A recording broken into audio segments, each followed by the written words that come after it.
नमस्कार। जय श्री राम, जय श्री बालाजी महाराज। 21वीं सदी में भारत में आज भी कई ऐसे मंदिर हैं जो कि रहस्यों से भरे हैं। हर मंदिर की अपनी एक गाथा और महत्व है। इन्हीं मंदिरों में से एक मंदिर है मेहंदीपुर बालाजी का।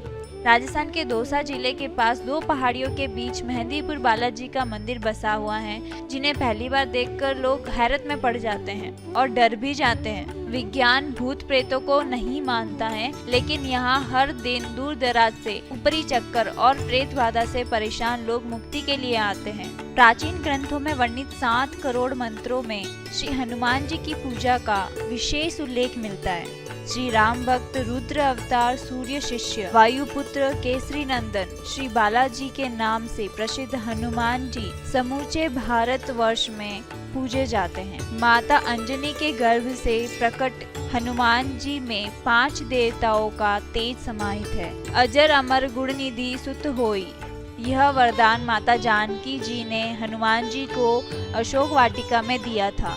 वह भगवान श्री राम ने कहा था कि सुन कपि तो ही समान उपकारी, नहीं को सुर नर मुनि तनुधारी। बल और बुद्धि के प्रतीक हनुमान जी राम और जानकी के अत्यधिक प्रिय हैं। अतुलनीय बलशाली होने के फल स्वरूप इन्हें बालाजी की संज्ञा दी गई है। सभी भक्त अपनी अपनी श्रद्धा के अनुसार अलग अलग देवी देवताओं की पूजा उपासना करते हैं, परंतु इस युग में भगवान शिव के 11वें रुद्र अवतार श्री हनुमान जी को सबसे ज्यादा पूजा जाता है। यही कारण है कि हनुमान जी को कलयुग का जीवंत देवता कहा जाता है। संपूर्ण भारत देश में हनुमान जी के लाखों मंदिर स्थित हैं, परंतु कुछ मंदिर अपनी अपनी विशेषताओं के लिए प्रसिद्ध है, जहां जन समूह का सैलाब उमड़ता है। ऐसा ही एक मंदिर राजस्थान के दौसा जिले में मेहंदीपुर स्थित बालाजी का चमत्कारी मंदिर है। यह मंदिर 2 अति सुरम्य पहाड़ियों के बीच की घाटी में स्थित होने के कारण घाटा मेहंदीपुर भी कहलाता है। मंदिर करीब 1000 साल पुराना है। इस मंदिर में स्थित बजरंगबली की बाल रूपी मूर्ति किसी कलाकार ने नहीं बनाई, बल्कि यह स्वयंभू है, अर्थात यह एक पहाड़ का ही हिस्सा है जो स्वयं प्रकट हुआ है। किसी के द्वारा इसका निर्माण नहीं किया गया है। बालाजी की यह मूर्ति पहाड़ के अखंड भाग के रूप में मंदिर की पिछली दीवार का कार्य भी करती है। इस मूर्ति को प्रधान मानते हुए बाकी मंदिर का निर्माण कराया गया है। इस मूर्ति के सीने के बाईं तरफ एक अत्यंत सूक्ष्म छिद्र है, जिससे पवित्र जल की धारा निरंतर बहती रहती है। यह जल बालाजी के चरणों तले स्थित एक कुंड में एकत्रित होता रहता है, जिससे भक्त जन चरणामृत के रूप में अपने साथ ले जाते हैं। कलयुग में बालाजी ही एकमात्र ऐसे देवता हैं जो अपने भक्त को सहज ही अष्ट सिद्धि नवनिधि तदुपरांत मोक्ष प्रदान कर सकते हैं। आइए जानते हैं बालाजी का इतिहास। प्रारंभ में यहाँ घोर बिहड़ जंगल था, यानी घना जंगल। चारों तरफ फैली हुई घनी झाड़ियों में जंगली जानवरों का बसेरा था। श्री महंत जी महाराज के पूर्वज को स्वप्न आया और स्वप्न की अवस्था में वे उठकर चल दिए। उन्हें पता नहीं था कि वे कहाँ जा रहे हैं, और इसी दौरान उन्होंने एक बड़ी विचित्र लीला देखी। एक ओर से हजारों दीपक चलते आ रहे हैं, हाथी घोड़ों की आवाजें आ रही हैं और एक बहुत बड़ी फौज चली आ रही है। उस फौज ने श्री बालाजी महाराज की मूर्ति की 3 प्रशिक्षणाएं की और फौज के प्रधान ने नीचे उतरकर श्री बालाजी महाराज को दंडवत प्रणाम किया तथा जिस रास्ते वे आए उसी रास्ते चले गए। गोसाई जी महाराज चकित होकर यह सब देखते ही रह गए। उन्हें कुछ डर सा लगा और वे वापस अपने गांव चले गए, किंतु नींद नहीं आई और बार बार उसी विषय पर विचार करते हुए उनकी जैसे ही आंखें लगी, उन्हें स्वप्न में 3 मूर्तियां दिखी।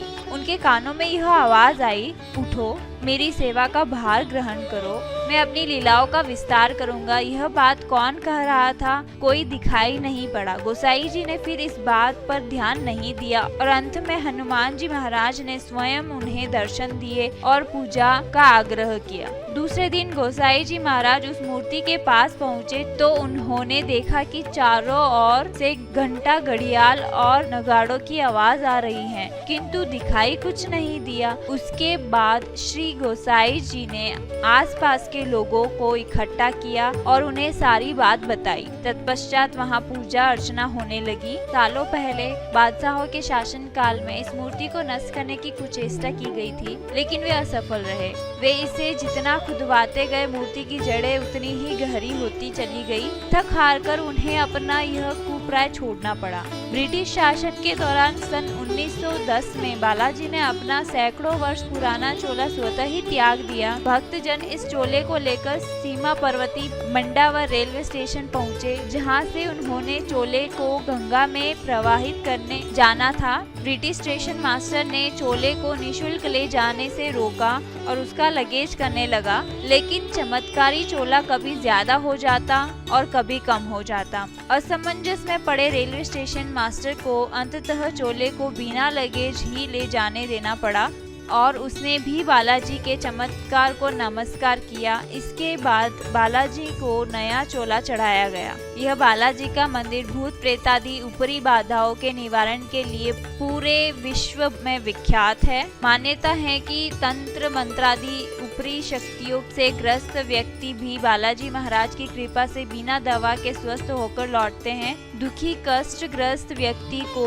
मंदिर पहुंचकर तीनों देव गणों को प्रसाद चढ़ाना पड़ता है। बालाजी को लड्डू, प्रेतराज सरकार को चावल और कोतवाल कप्तान यानी श्री भैरव को उड़द का प्रसाद चढ़ाया जाता है। बालाजी के मंदिर में 3 देवता हैं। पहले स्वयं बालाजी, दूसरे हैं भैरव बाबा जिन्हें कोतवाल कप्तान भी कहा जाता है, और तीसरे हैं प्रेतराज सरकार। कोतवाल कप्तान यानी श्री भैरव देव भगवान शिव के अवतार हैं और उनकी ही तरह भक्तों की थोड़ी सी पूजा अर्चना से ही प्रसन्न हो जाते हैं।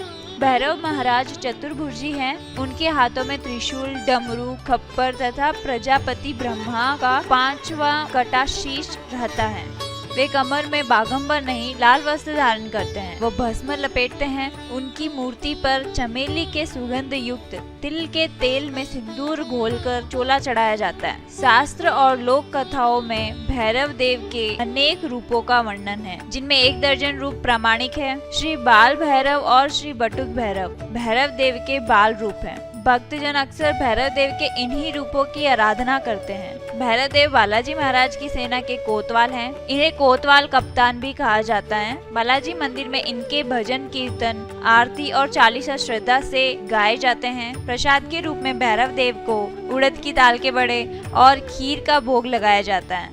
श्री प्रेत राजा सरकार बालाजी के मंदिर में दंडाधिकारी पद पर आसीन है। प्रेत राजा सरकार के विग्रह पर भी चोला चढ़ाया जाता है। प्रेत राजा सरकार को दुष्ट आत्माओं को दंड देने वाले देवता के रूप में पूजा जाता है। भक्ति भाव से उनकी आरती, चालीसा, कीर्तन, भजन आदि किए जाते हैं। बालाजी के सहायक देवता के रूप में ही प्रेत राजा सरकार की आराधना की जाती है। इनकी पृथक रूप से आराधना, उपासना कहीं नहीं की जाती, न ही इनका पृथक रूप से कोई मंदिर होता है। वेद, पुराण, धर्म ग्रंथ आदि में कहीं भी प्रेत राजा सरकार का उल्लेख नहीं मिलता। प्रेतराज श्रद्धा और भावना के देवता हैं। कुछ लोग बालाजी का नाम सुनते ही घबरा जाते हैं। उनका मानना होता है कि भूत प्रेतादि बाधाओं से ग्रस्त व्यक्ति ही बालाजी के मंदिर जाते हैं, परंतु ऐसा नहीं है। कोई भी भक्त जो बालाजी के प्रति भक्ति भाव रखने वाला हो, इन तीनों देवता की आराधना कर सकता है। अनेक भक्त देश विदेश से बालाजी के मंदिर में सिर्फ प्रसाद चढ़ाने के लिए नियमित रूप से आते हैं। बालाजी के मंदिर में हर दिन 2 बजे प्रेतराज सरकार के दरबार में पेशी यानी कि कीर्तन होता है, जिसमें लोगों पर आए ऊपरी सायों को दूर किया जाता है। मेहंदीपुर बालाजी मंदिर के किसी भी तरह के प्रसाद को आप खा नहीं सकते और ना ही किसी को दे सकते हैं। यहाँ के प्रसाद को आप घर भी नहीं लेकर जा सकते। यहाँ तक कि कोई भी खाने पीने की चीज और सुगंधित चीज आप यहाँ से घर नहीं ले जा सकते। बताया जाता है ऐसा करने से ऊपरी साया आपके ऊपर आ सकता है। मेहंदीपुर बालाजी की बाईं छाती में एक छोटा सा छेद है, जिससे लगातार जल बहता रहता है। कहते हैं यह बालाजी का पसीना है। बालाजी को लड्डू, प्रेतराज सरकार को चावल और भैरव को उड़द का प्रसाद चढ़ाया जाता है। मेहंदीपुर बालाजी की मूर्ति के ठीक सामने भगवान सीताराम की मूर्ति है, जिसके वह हमेशा दर्शन करते रहते हैं। यहाँ हनुमान जी बाल रूप में मौजूद हैं। यहाँ आने वाले सभी यात्रियों के लिए नियम है कि मंदिर आने से पहले उन्हें 1 सप्ताह तक प्याज, लहसुन, अंडा, मांस, शराब का सेवन नहीं करना है और ब्रह्मचर्य का पालन करें। बालाजी के मंदिर में प्रसाद को 2 श्रेणियों में बांटा गया है। अनमन यहाँ के प्रसाद अन्य मंदिरों से भिन्न होते हैं। यहाँ प्रसाद को दरख्वास्त और अर्जी 2 श्रेणियों में विभाजित किया गया है। दरख्वास्त को बालाजी धाम में हाजिरी भी बोलते हैं। हाजिरी के प्रसाद को 2 बार खरीदना होता है और अर्जी में 3 थालियों में प्रसाद मिलता है। मंदिर में 2 बार हाजिरी लगाने के बाद वहाँ से तुरंत निकल जाना होता है। अर्जी का प्रसाद लौटते समय लेते हैं। इस प्रसाद को अपने हाथों से पीछे की ओर फेंकना होता है। नियमानुसार इस प्रसाद को फेंकते समय पीछे नहीं देखना चाहिए। बालाजी के मंदिर के पास में ही आपको बालाजी की एक बहुत बड़ी मूर्ति दिखेगी।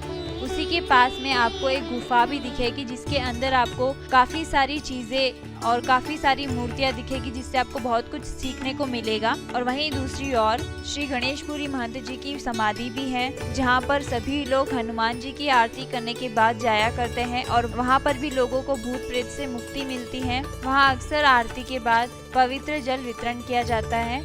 जो भी श्रद्धालु वो जल लेना चाहे वह वहां जाकर ले सकते हैं। तो यह थी श्री बालाजी महाराज के मंदिर के बारे में थोड़ी सी जानकारी। धन्यवाद।